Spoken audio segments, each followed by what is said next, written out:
নমস্কার বন্ধুরা, আমি সোমনাথ আবারও একটি ভিডিও নিয়ে আপনাদের সামনে উপস্থিত হয়েছি।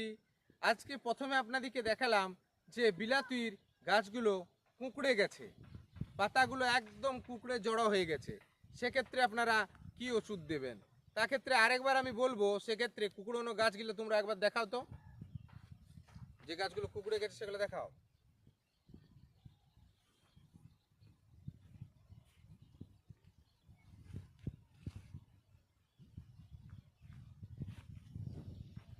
এক্ষেত্রে আপনারা সাইমোক্সানিল প্লাস ম্যানকোজেব প্লাস ইমিডাক্লোপিড এই তিনটি ওষুধ ব্যবহার করবেন। কি বললাম? সাইমোক্সানিল প্লাস ম্যানকোজেব প্লাস ইমিডাক্লোপিড, সাথে যদি আপনারা পারেন তো কাসুগামাইসিন ব্যবহার করতে পারেন। তাহলে চারটা ওষুধ আপনারা ব্যবহার করছেন: সাইমোক্সানিল, ম্যানকোজেব, ইমিডাক্লোপিড প্লাস কাসুগামাইসিন। এই চারটা ওষুধ আপনারা ব্যবহার করলে এই বিলাতির কুঁকড়োনো ভাবটা কেটে যাবে। নমস্কার, ধন্যবাদ।